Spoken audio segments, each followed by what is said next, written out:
kaibigan, mga kapwa kong Santiagueño, kakabsat, na imbag malim yo amin apo nga awan labas na. Magandang hapon po sa ating lahat. Ikinararangal ko pong humarap sa inyo para ipaalam ang kalagayan at estado ng ating minamahal na lungsod ng Santiago. It has been 218 days and 10 hours since I laid my hand on the Bible to pledge to be faithful to the laws that I shall uphold, to the people I will serve, and to God whose teachings I must honor. If I have been precise in counting how long exactly I have been in office, it is only to impress upon all of you that I have wasted no time to fulfill the mandate that I have vowed to fulfill before all of you. Walang sinayang na oras, walang sinayang na pag-aari ng bayan. But let me be clear. This wasn't done by one person alone, and certainly not by me. The credit rightfully belongs to the people. As a result, the state of the city is strong, whose finances are stable, whose economic fundamentals are solid, whose people are safe, and whose future is secure. Sesegue po muna ako. May nakapagsabi po kasi sa akin, Mayor, bakit mo naman kailangang mag-ulat pa? Dama naman namin ang inyong mga programa. Pwede mo namang i-TikTok na lang dahil yun ang uso. Alam niyo po kasi, despite living in the age of internet, being active in social media does not mean that you've been doing a lot of social good. Call me old school, but to me, good governance is not measured in the number of likes, views, or shares that a Facebook or Instagram post racks up. A photo or post is not the one that should go viral, but virtues like honesty in public service, compassion to the needy, and love for the country are the ones that should be replicated. The shares that matter the most are not tallied by Facebook in the virtual world, but are the assistance and aid that are shared by the government in the real world. Kaya ngayon po sa aking ulat sa inyo ngayong hapong ito, huwag po sana kayong mahihilo o malilito kung uulanin ko kayo ng datos o numero. Ang bawat numero na dumadagdag sa ating datos ay may katumbas na pangalan, may katumbas na buhay ng Santiagueño na ating natulungan. Figures are what differentiates a report from fake news. Facts make sure that narratives are not just fantasies. Ang mga statistics na aking pong babanggitin ay nakakahon sa 4 na larangan: kabuhayan, kalusugan, karunungan, at kaayusan. Ito ang mga haligi ng ating pamahalaan. Ito ang pundasyon ng ating pag-unlad, the pillars of our government, the scaffoldings of our growth. These are our guiding principles, our fighting philosophy whose objective, in turn, is to bring to our people this brand of service. Serbisyong tapat, serbisyong kabsat. Isipin nyo na lang po, kung ito ay resulta ng 30 linggo nating pagsisikap, mas lalong malaki at mas lalong malayo ang ating makakamit sa 3 taon o higit pa nating panunungkulan.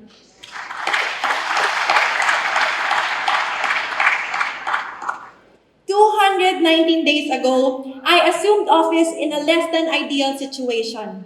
Galing po tayo sa pandemya. Our city, like the whole country, was still reeling from the effects of pandemic-related restrictions that affected lives and livelihood, buhay at kabuhayan. In June of 2022, for example, there were 26% more unemployed Filipinos than there were in the year 2019, the year before the COVID-19 pandemic struck. According to the Philippine Statistics Authority, Philippine agricultural output remained in the negative territory for the 3rd straight year in the year 2022, last year. Kaya naman po, marami tayong proyekto na nakatutok sa pangunang K, kabuhayan, lalo na sa agrikultura. In total, 30,907 beneficiaries received different forms of assistance, including seeds, fertilizers, financial assistance, capability building, and training. We also deployed our farm machinery, provided free land preparation for 218 hectares of land na isa sa mga pinakamalaking gastusin sa pagsasaka. Mahigit 1,500 farmers po ang nakinabang sa programang ito. Aside from these, we have provided cash assistance, immediate cash assistance, for 346 farmers whose crops were damaged by the typhoons, gave scholarships to their children, and gave them access to livelihoods such as mung bean in order to help them earn while waiting for their harvest. Hindi lang sa mga nagtatanim ng palay, naayudahan din ang mga tubuhan sa tulong ng ating pinagtitibay na Moscovado Processing Plant. The production of corn as a food and as a feed got a boost as well. Pati mga plantitas, nabigyan din po natin ng suporta. Ang ating urban gardening project that aims to grow vegetables in a household setting was also given prime assistance. Prinomote din po natin ang organic farming upang makapagpalago ng mga pagkain kind to the body but light on the pocket. Siyempre, kasama po sa food chain o sa value chain, ang trading at marketing. A cornerstone of this is the capacitation of our cooperatives. Our services covered 33,828 co-op members. And just recently, we have launched our food processing and toll packaging center in Barangay Banawag Norte. This project po is in partnership with the Department of Trade and Industry to help improve the quality and efficiency of MSMEs in the city. To those who have the chance but not the capital to grow their business, our Kaisa Casa Pangkabuhayan interest-free loan program invested in the dreams of 138 market vendors. Kaya naman po ang lusog ng ating ekonomiya ay nakikita sa katayuang pampinansyal ng pamahalaang lungsod. Sa larangan ng kabuhayan, napakahalaga po na maging innovative pagdating sa ating ekonomiya. Some of our economic enterprise investments have already yielded returns. Halimbawa na lamang po, kumita po ang ating modern abattoir or slaughterhouse ng 12.3 million pesos. Ang ating integrated terminal complex, 5.2 million pesos. At 28.7 million pesos sa ating market at rental sa Balay ng Santiago. But we have to continue finding ways to raise revenue from local sources because our city needs it, because these times demand it, and because the people of Santiago deserve it. Because while all these economic enterprise investments contributed 46.3 million to the total of 320 million pesos revenue generated from our local sources, it is important to note po that our National Tax Allotment or NTA from the national government constitutes 85% of our budget. 85% of our budget which we have no control over and which could be reduced at any time in the coming years. Halimbawa na lamang po ngayong taong 2023, 360 million pesos po ang nabawas sa ating NTA mula sa gobyerno nasyonal. Throughout the years 2018 to 2022, our revenue from local sources averaged only 13% of our total budget of the LGU. Para tugunan po ito, we are reviving the Santiago Commercial and Business District. If there are two aspects of life which the pandemic have derailed or disrupted, these are lives and livelihood, buhay at kabuhayan. But the COVID virus was no match to our more powerful Santiagueños' virtues of fighting challenges and surmounting the odds. And the best proof of our renaissance from this era of brutal lockdowns is the establishment of our new Central Commercial and Business District. It is our way of hanging the sign for all the world to see. Santiago is now open for more business. Kailangan po natin ng modernong business hub sapagkat yan po ay hindi lamang muka or face of the city, but it also acts as a welcome rug. It is not just a showcase of the city's produce, but an indicator of its potentials. We need a modern market that catapults us to the future, that speaks of progress yet to come. Ang maaliwalas na merkado ay tanda ng isang maaliwalas na bukas.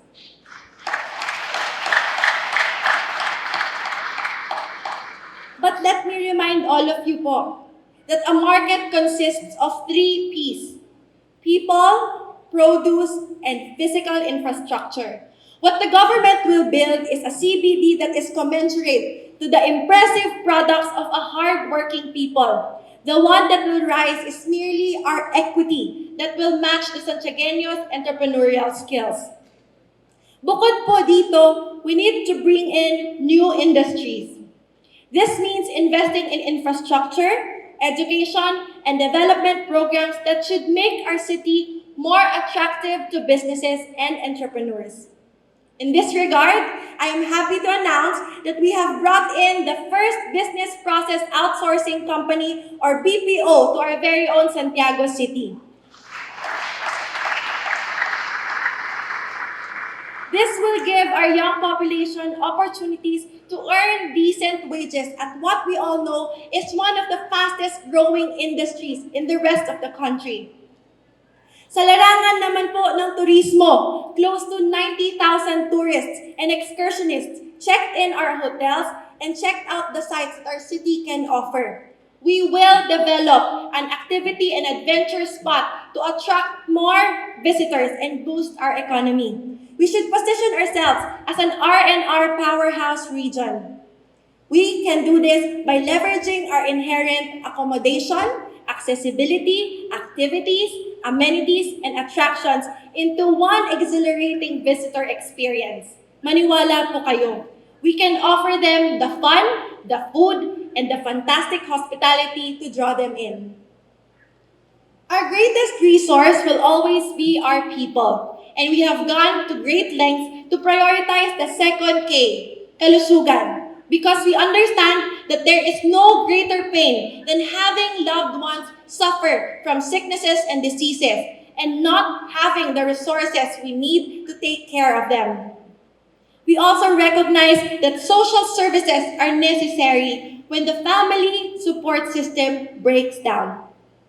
In my first 6 months in office, a total of 113,563 beneficiaries received assistance that include the following: protective services, shelters for youth and women, youth capability building, funeral services, free medical care, health promotion and disease prevention, free medicines, drug rehabilitation, physical therapy rehabilitation, diagnostic services like X-ray, vaccination from the flu and pneumonia, senior citizen cash gifts, PWD services and programs, cash for work, as well as veterinary services for our loved one pets.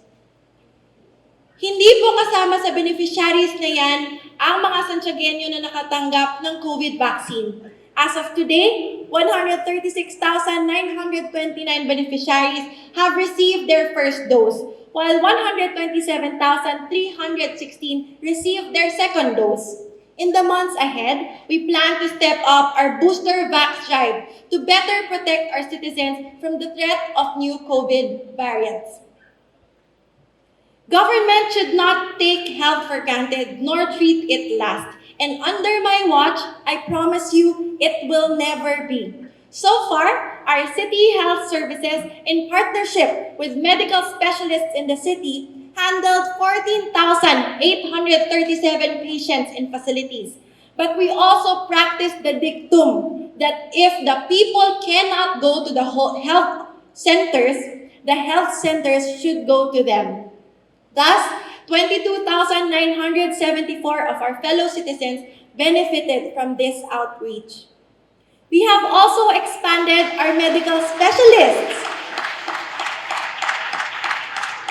Our medical specialists in the city now includes ENTs, surgeon, psychiatrist, urologist, ophthalmologist, orthopedic, pediatrician, among others, all of whom will render free consultation and free medical services to all Santiagueños in need.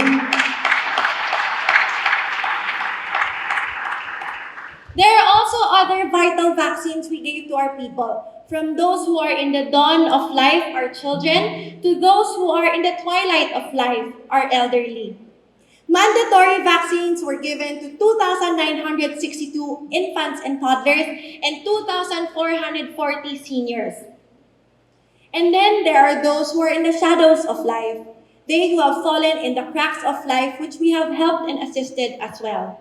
Meron ho tayong 69 na drug reformist na tinulungan. May 565 po tayong kababayan na nag-undergo ng free physical therapy at 357 na PWD na nabigyan ng assistive devices. We also did not merely diagnose or prescribe treatments, but we also dispensed free medicine to 33,468 individuals. On top of these, we will also be putting up Santiago's first subsidized dialysis center, which is expected to benefit an average of 364 patients per year. 364 Santiagueño patients per year with twice or thrice a week dialysis treatment costing as high as 5,500 pesos per session. Together with the Santiago City Hospital and Health Recovery Facility, we aim to provide quality and subsidized, if not free, health services to our constituents here in Santiago. Maaalala pong ang proyektong ito ay flagship project ng ating then Mayor and now 4th District Representative, Engineer Joseph Salvatore Tan, na siyang napakagandang pamana po sa bawat Santiagueño. Weather permitting, we expect to launch this in the 4th quarter of this year. Ang pamahalaang lokal at nasyonal ay magkasangga at hindi magkabangga pagdating sa infrastruktura. We are not rivals for power, but are indispensable partners for progress. I am glad that our dear congressman who is here today is making sure that what we pay in taxes in cash are rebated to us in kind in the forms of roads, school buildings, bridges, and classrooms.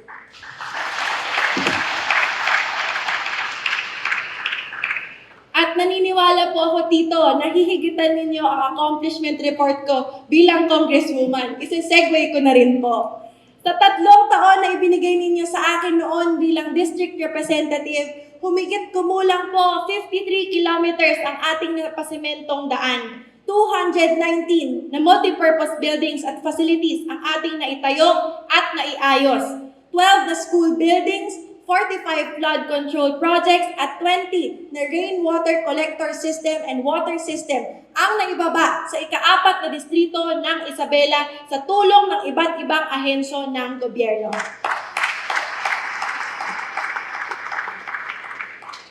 It goes without saying that if our people are Santiago's greatest resource, we also need to invest in them, especially our youth. This brings me to the second to the last K, karunungan.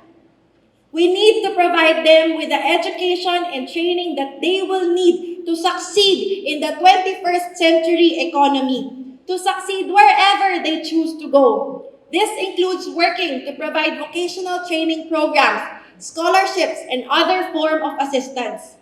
In total, 14,114 beneficiaries have received the Kaisa Ka cash gift for graduates from daycare to college, including also alternative learning school completers. This totaled 19.2 million pesos. At present, we also have 1,857 college scholars who we are supporting every semester. All in all, we extended 71.5 million pesos assistance to the Department of Education in the form of school facilities development, armchairs and monoblock tables, payment to mandatory membership fees like Boy Scouts and Girl Scouts of the Philippines, as well as Philippine Red Cross, and assistance for competitions like the recently concluded Makan Can Mainom in the Bambanti Festival, where our city high students won as champions and our very own Balamban Cultural Dance Troupe won as third place in the dance showdown. All in all, ang naibigay po ng gobyerno lokal na 71.5 million ay 270% more than the special education fund allotted for this purpose.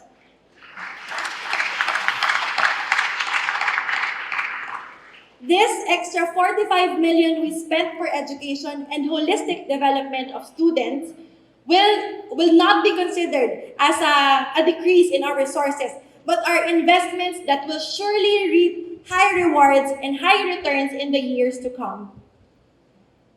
We also need to invest in our community's safety, security, and law enforcement. And that is the focus of the last K, kaayusan. We want Santiago to be a hub of peace and order, a place where families can live knowing that their loved ones will always be safe. Masaya po akong ibahagi sa inyo na sa tulong po ng ating kapulisan, almost 100% ang ating crime clearance efficiency at 92.6% ang ating crime solution efficiency. They have also helped us clear 26 barangays of illegal drugs with 1,578 individuals successfully rehabilitated and now ready to become productive citizens of our city and our community. Kabuhayan, kalusugan, karunungan, at kaayusan. All of these components are necessary to transform Santiago into a dynamic, economically progressive city. But this will not happen overnight, and this will not happen if we hold on to the old ways of doing things. Malinaw po sa akin na matindi at hindi madali ang ikinahaharap po natin. At malinaw din po sa akin na hindi na po uubra ang dating kalakaran. I understand that the old approaches would not be enough to address the fallout from an unprecedented public health crisis. Sabi nga po nila, the definition of insanity is doing the same thing over and over again and expecting different results. Kung gusto natin ng pagbabago, kailangan natin ng bagong pananaw at ng makabagong pamamaraan. We cannot be content to rely on the same old solutions to the same old problems because if we do, we run the risk of falling behind and failing to maximize the full potential of our city. This is not acceptable. We can do better. We must do better and we will do better.